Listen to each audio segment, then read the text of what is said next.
Comparison is inevitable, and in a social media digital age, it's around us 24/7. We're taking in so much information all the time.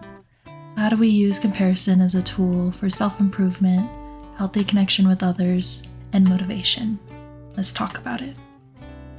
Welcome to Brushstrokes and Bookmarks, a series that combines books, painting, and mental health and therapy all into one. Today we'll be going over Chapter 2, Places We Compare. If you want to go grab stuff to paint along or start another hobby or grab a notebook, feel free to pause. As with every chapter, I won't be able to go over every point and emotion here, but I'll be going over more of what stood out to me and felt important. And of course, in book club fashion, please comment and discuss what things stood out to you, your thoughts on the chapter, and any relevant links or resources that you have that you would like to share. I do want to emphasize that when it comes to mental health and therapy, it is highly individualized. I come from a very person-centered approach where, although there's a lot of research and evidence that comes along with therapeutic interventions, an individual's identity, influences, values, environment, and goals require personalized approaches that suit their circumstances. So with these videos and content, I want to give a disclaimer to make it absolutely clear that this is not me as a therapist or social worker telling you what to do or giving official therapeutic advice for you and your situation. I want to share ideas, concepts, and skills to think about. Hopefully introduce something new into your world. Not that I'll be sharing anything revolutionary or groundbreaking here, but you never know what barriers prevent people from accessing help, and shouldn't assume someone's basis of knowledge. And I really want to help in removing and lowering barriers that restrict access to resources and help that can aid human well-being. I highly encourage going to a therapist or licensed professional for advice and treatment. This is not a replacement or equivalent for that professional help. Here's what I'm using today. If you want to follow along to the painting, these will be following the same theme every week in terms of its structure. But please feel free to use other colors, paint different flowers that speak to you, or paint something completely different, whatever you want. For this chapter, I am going to be painting a calla lily bouquet with some soft orange colors. Calla lilies give off a regal, elegant, and humble vibe to me that feel like admiration and reverence. So I think their simplicity and uniqueness fit wonderfully to symbolize this chapter of comparison. This chapter is all about the kinds of emotions that can arise from the experience of comparison. Admiration, reverence, envy, jealousy, resentment, schadenfreude, and freudenfreude. I apologize for the pronunciation of those ahead of time. The beginning starts off with demonstrating how much comparison affects us, knowingly and unknowingly. It actually was impactful for me to really reflect during this chapter at how much I compare myself to others, and how much I compare without even knowing it. And I find myself comparing, especially when it comes to doing something that will be out in the open for public opinion or can sometimes rely on the social aspect of it. For example, I have been a less active social media participant since I first had it, honestly, especially when it comes to actually posting. I'm definitely the observer friend who goes onto social media, looks at posts and updates for 15 minutes max, and posts twice a year, maybe. But since deciding to put more of my work out into the world, I have had to be more active online than I have ever been. You could say I was less than excited to realize that I had to be a content creator and social media manager in order to put my work out there.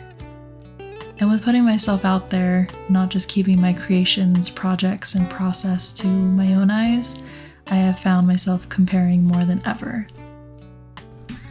Wow, this account is so good. How did they get so many likes, followers, views, fill in the blanks so fast? I can never paint something like that. Their videos are so much more captivating than mine. Their ideas are so much better. I wish I had thought of that. All of these things and more. as I'm trying to pursue something where I have to put my work out there for other people. And as much as I like it myself, it can feel unsuccessful if other people don't like it. And the author says herself, comparison is a creativity killer. It is the crush of conformity from one side and competition from the other. It's trying to simultaneously fit in and stand out. And most often with the people and communities that we are already in or are closest to us. But the fit in and win is just exhausting. It's exhausting to question yourself all the time. It's exhausting to second guess all the time. It's exhausting to try and be the best and be perfect all of the time. Because unfortunately, and I say this gently, there's always going to be someone better than you in some way. So if you're always chasing to be the best, it's always going to be an uphill battle, and you'll never make it to the top. And it can be distracting from what your original values and goals are. But on the flip side, you're always going to be better than someone at something in some way too. So how do we not let comparison get the best of us? One question to ask first that I found interestingly defined in the chapter is if you participate in more upward or downward comparisons. How often do you do that?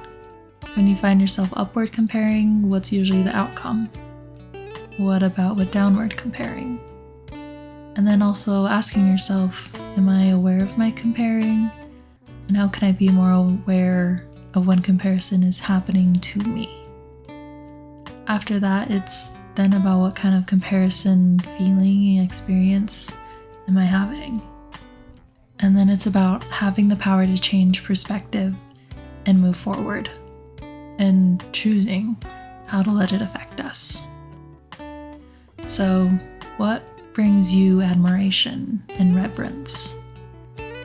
Admiration and reverence are the first comparison emotions discussed. Admiration is about being inspired by someone or something in a way that makes us want to improve ourselves. Reverence is deeper admiration that comes with respect and connection to something bigger than us. I also think of it as admiration fostering connection to a better self, and reverence fostering connection to better someone's and some things. I will say, before ever reading this chapter, I definitely used envy and jealousy interchangeably. It maybe erred on the side of the author as well, with using envy as a more intense form of jealousy, which I have now learned is inaccurate. The chapter basically says that envy happens when we want something of someone else's, and that jealousy happens when we fear losing something or someone to something or someone else. I want to quote in the chapter passage about jealousy where the author says, "Jealousy doesn't seem to be a singular emotion, but rather a cognitive evaluation in response to feeling anger, sadness, and/or fear. In other words, we think jealousy in response to how we feel." One part of the jealousy section that I really liked was the acknowledgement of how we sometimes use the word jealous as a compliment, like usually as a synonym for "that's so awesome" or "cool" or "amazing." It's like it somehow came around full circle in the comparison emotions to also be a word of admiration. I think it was a nice little reminder of how language evolves and can adapt to different meanings and develop more nuance. Anyways, I think that this section makes me wonder, what is my jealousy quote-unquote rival, if you will? Like, who or what do I find myself consistently comparing to that brings up jealousy? Are there certain people, certain themes? Is it about certain values? And what kind of conversation do I need to have if that is happening? With resentment, I thought it was actually astonishing how a lot of self-awareness with this emotion can be identified just by asking yourself the question in the section, it's really important for me not to be perceived as fill in the blank. And realizing that resentment isn't about anger, but about envy. It really helped me to change the perspective to outside myself. I think resentment can get you stuck in a blaming others mindset, which can lead to selfish habits. Obviously, it's not always the case, but sometimes a resentment cycle can keep going and going, and it's really hard to break out of. So, more just something to be aware of. But if you're able to instead ask, what do I need that I'm not asking for? Are they actually doing anything wrong? What is holding me back from not asking what I want or need, or doing what I want or need to do? A word that I noticed used a few times in this section to define resentment is the word perceived. Resentment, as with a lot of other emotions, come from perception. There's a modality in therapy often used when it comes to utilizing your control over your perception and behaviors. Cognitive behavioral therapy, CBT for short, is often used to help identify thought patterns, belief patterns, attitudes, and behaviors. So cognitive, thoughts and beliefs, behavioral, behaviors and actions. Put very simply, there's a small algorithm to kind of break it down. This is the ABC model, a really simple way to kind of think of altering those unhelpful thoughts and behaviors using CBT. A is the activating event or the triggering event. It's the what just happened. B is the belief, attitude, or thought about the activating event. And C is the consequence. What emotions and behaviors happen because of the addition of A plus B. Or the activating event plus the belief about it. So activating event A plus belief B equals consequence C. The thing is, the activating event is something that is outside of our control, something we can't change. Sometimes it's something that just happens to us. It's our own personal history, it's other people, it's random triggers in the environment. But the B part of the equation is what we can control. It's the belief that we've developed as a result of the activating event. This B part of the equation is the real hinge here. This is where we commonly see what we call cognitive distortions. These are basically irrational thoughts or unhelpful thoughts that come up for you and shape how you see the world and how you feel and how you act. So these are thoughts that if they're happening more than occasionally, it can start to have maybe a more negative toll. There's a link to learn more about cognitive distortions in the description, but I definitely want to just go over it a little bit more with you guys because there's quite a few in the list. There's magnification and minimization. So this is basically exaggerating or minimizing the importance of it. There's catastrophizing, so seeing only the worst possible outcome of what's going on. There's overgeneralization, making broad interpretations from just one event or a few events.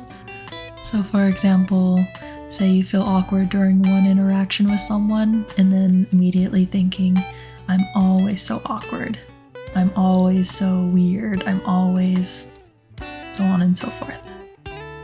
Then there's magical thinking, the belief that thoughts, actions, or emotions influence unrelated situations. There's personalization, the belief that you are responsible for the events that are outside of your control. So, for example, your partner is upset and you blame yourself all the time when it's something that actually isn't in your control. There's also jumping to conclusions, interpreting the meaning of a situation with no evidence think we use that a lot in our day-to-day lives.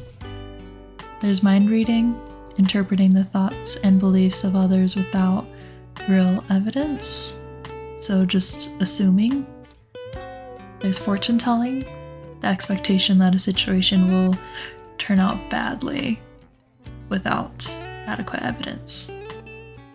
There's also emotional reasoning, the assumption that emotions reflect the way things really are.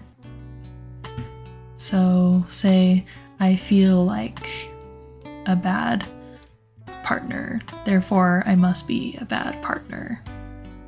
It's saying that if that's the way you feel, then that's the way it is. Disqualifying the positive, so that's recognizing only the negative aspects of a situation while ignoring the positive parts of it. There are also should statements, so that's the belief that things should be a certain way, like I should always be the best, I should always be perfect, I should fill in the blank again. And then finally there's all or nothing thinking.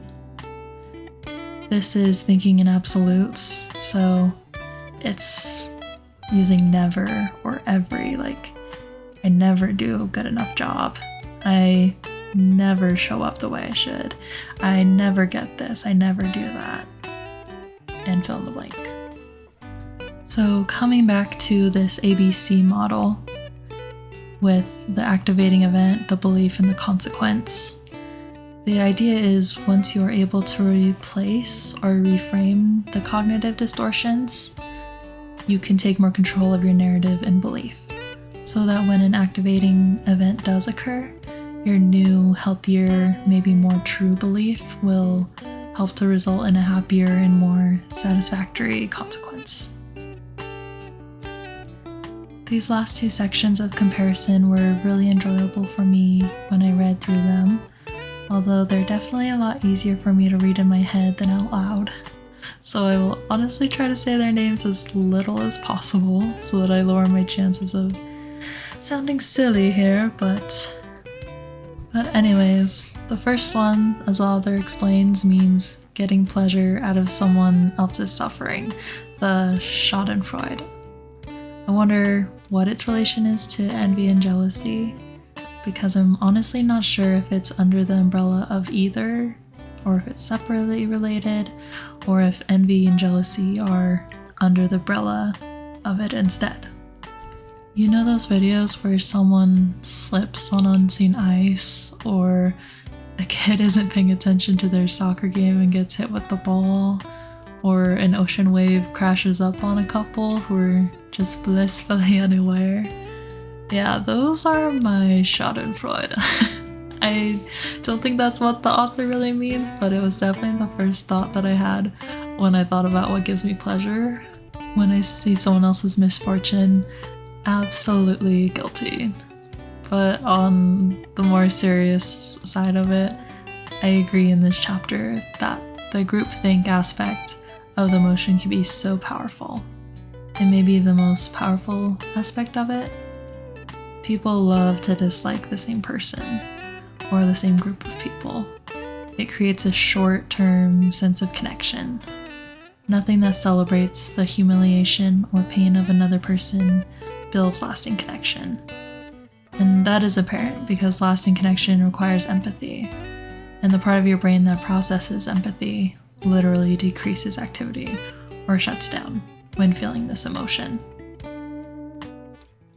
I also want to read this section of the chapter that stands out too, where on page 35 she says, "I think it's important to point out, especially in this political and social climate, that when we feel relieved, grateful, or even happy that someone who has done something hurtful, unethical, or unjust is held accountable, that's not schadenfreude, and normally doesn't stem from counter-empathy.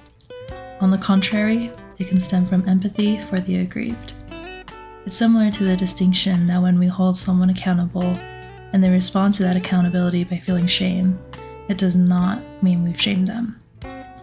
When we are relieved or happy to see someone held accountable for wrongdoing, we're not automatically celebrating their suffering, but more often we're grateful for the healing that accountability brings to to those who have been affected by the wrongdoing. Finding joy and pleasure from someone being held accountable for wrongdoings demonstrates empathy for the aggrieved. Finding joy and pleasure from someone who has nothing to actually be held accountable for is schadenfreude. This emotion is about unfair, humiliation, or pain.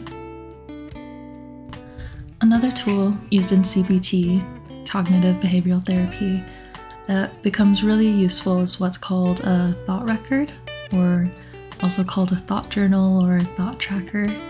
It's pretty much writing down the following process. What is the event or situation that happened? What are the immediate thoughts and feelings that came up for you? What's the consequence and behavior that comes from that? What's the evidence that supports those thoughts? What's the evidence that goes against those thoughts? And what are some alternative, neutral, or more realistic thoughts that are more of a rational counterstatement to the initial unhelpful thoughts? I've linked sample thought records in the description in case you want to try that exercise. It's really great for building self-awareness and practicing reframing. And with the unhealthy comparison that we've been discussing, it can be a great tool for self-reflection, especially starting off where you maybe need to build more of that self-awareness when that comparison feeling is happening. Freudenfreude, on the other hand, is all about empathy. I think that sometimes when we think about empathy, we only think of how it relates to people when they are in their deepest, darkest times, which, don't get me wrong, empathy is a huge cornerstone for connection in those times. But empathy can also be demonstrated during the good times, because empathy is just about sharing, being aware of, and understanding someone else's emotions, good or bad. So sharing in someone else's joy and fortune is still deeply empathetic. I want to read another passage together from the book that I think applies to not only parents, but is also good advice just for people in general and relationships that you want to build connection in. As Steve and I support our kids in learning how to cultivate meaningful connection with people in their lives, we've always told them that good friends aren't afraid of your light. They never blow out your flame, and you don't blow out theirs, even when it's really bright and it makes you worry about your own flame.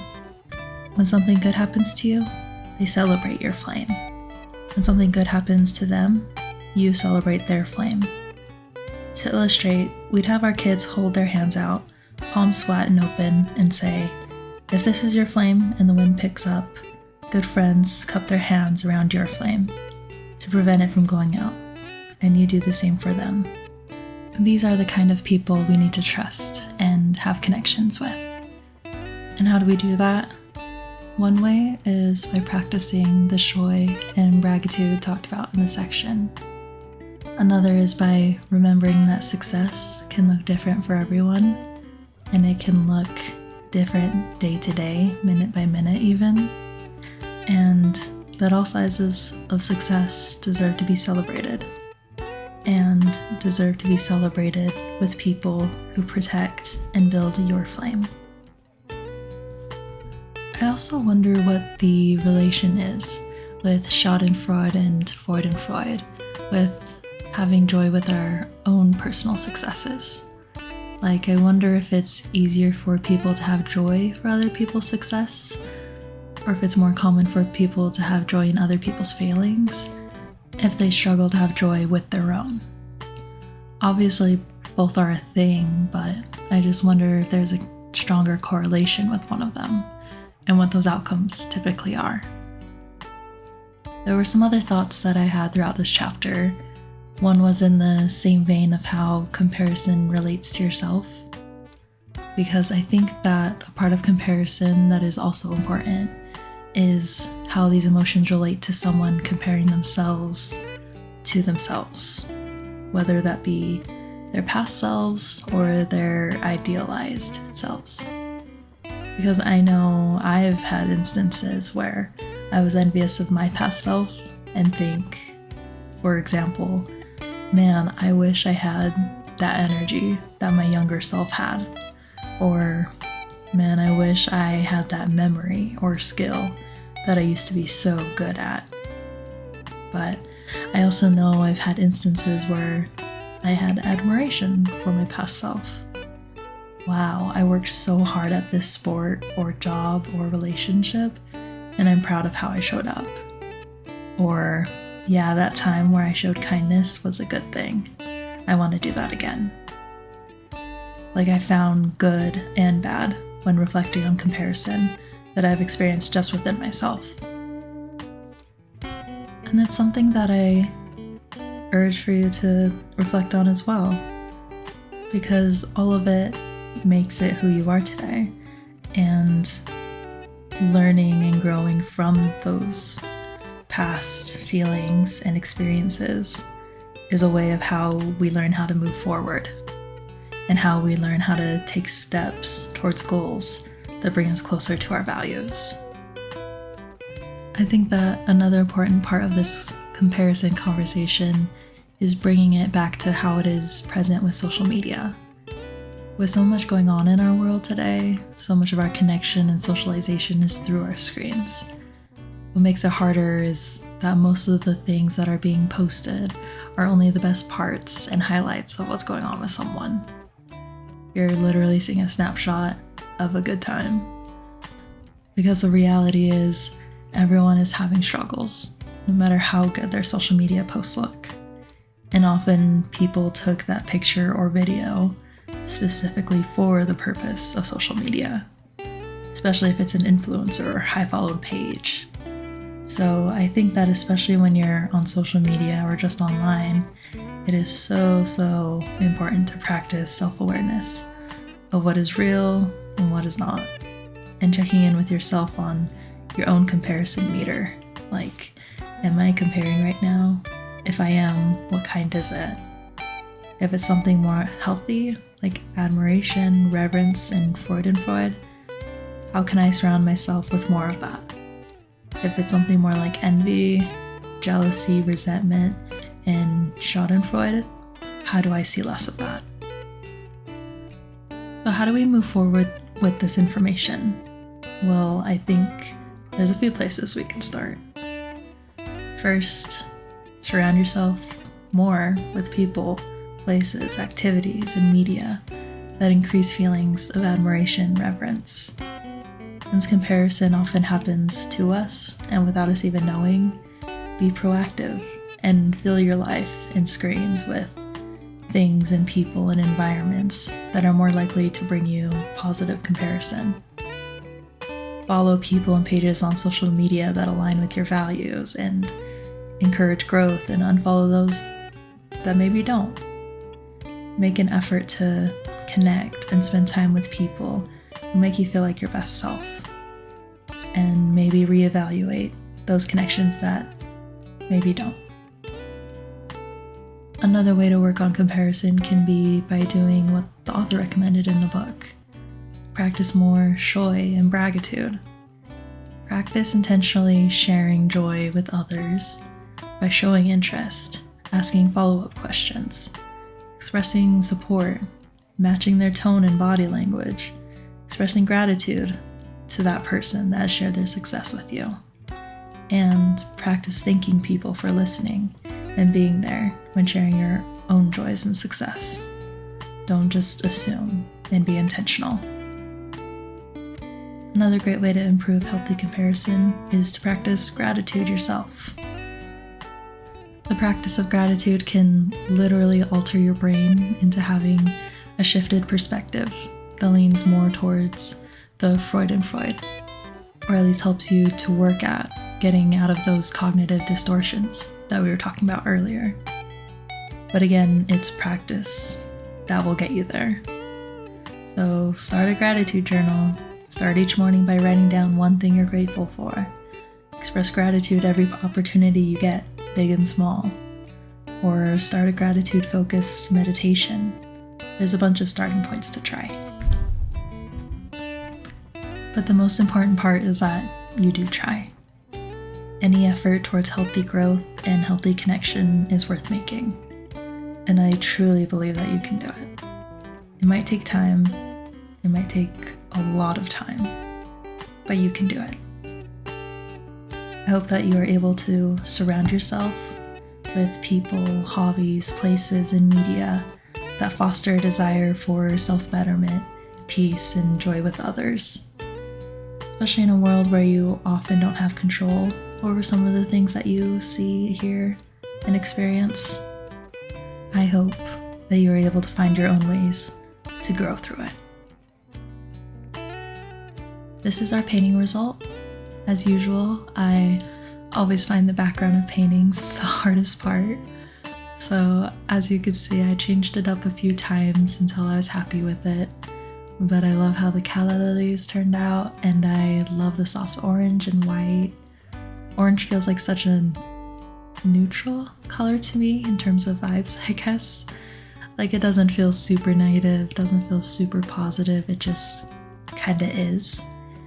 It's just a color to me that does its own thing, and so I think that's why I chose it for this chapter, because as we've read, comparison can create good and productive feelings and also unhealthy, unproductive feelings. But leave a comment, question, or start a discussion below. Let me know what stood out to you and what thoughts, tools, quotes, or whatever popped up for you, whether it's about the book, the art, or other resources you have. And of course, I will have links to the techniques and concepts that I mentioned today. And just a reminder, I'm working on another art project to launch soon.